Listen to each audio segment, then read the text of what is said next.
ఇక వైసీపీ నేత గన్నవరం మాజీ ఎమ్మెల్యే వల్లభనేని వంశీపై కూటమి ప్రభుత్వం కక్ష సాధింపు చర్యలకు పాల్పడుతోందని ఏపీ మాజీ ముఖ్యమంత్రి వైఎస్ జగన్ ఆరోపించారు. తప్పుడు కేసులు పెట్టి వంశీని అన్యాయంగా అరెస్ట్ చేశారని ఆయన ఆగ్రహం వ్యక్తం చేశారు.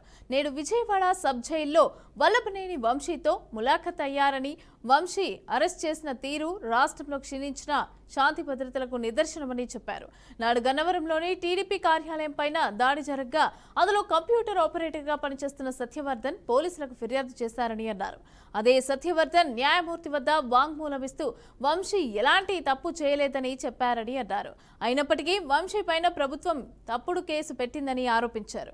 టీడీపీ నేత పట్టాభితో నాటి గన్నవరం ఎమ్మెల్యే వంశీని అత్యంత దారుణంగా తిట్టించారని జగన్ ఆరోపించారు. వంశీ మీద తప్పుడు కేసులు ఈరోజు బనాయించడం జరిగింది.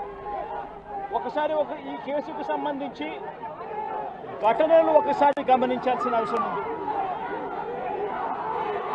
ఫిబ్రవరి 19వ తారీఖున 2023 మంగళగిరిలో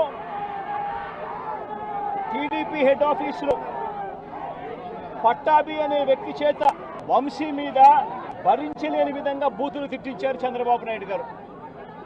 మంగళగిరి తెలుగుదేశం పార్టీ హెడ్ ఆఫీసులో ఫిబ్రవరి 19, 2023 పట్టాభి అనే వ్యక్తి రెచ్చగొడుతూ వంశీని తిడుతూ ఫిబ్రవరి 19వ తారీఖున తాను మాట్లాడిన మాటలు.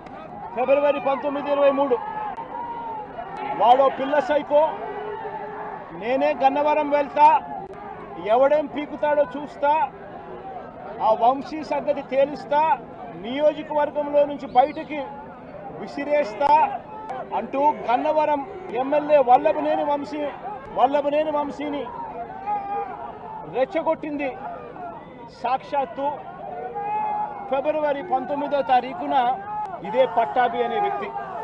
అంతటితో ఆగకుండా ఫిబ్రవరి 20వ తారీఖున అంటే మరుసటి రోజు చంద్రబాబు గారు పట్టాభిని నేరుగా గన్నవరంకే పంపారు. గన్నవరంకే పంపి గన్నవరంలో ఆయన అక్కడికి వెళ్ళి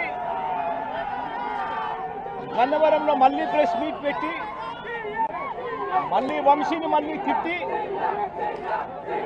అదే గన్నవరంలో చుట్టుపక్కల ప్రాంతాల నుంచి తాను పోగేసిన మనుషులను తాను వెంట పెట్టుకుని ప్రెస్ మీట్లో మళ్ళీ మరొకసారి వంశీని తిట్టి ఒక ప్రొసెషన్గా వైఎస్ఆర్సీపీ ఆఫీసును అటాక్ చేయడం కోసం ఫిబ్రవరి 20వ తారీఖున ఇదే పట్టాభి బయలుదేరాడు. వంశీ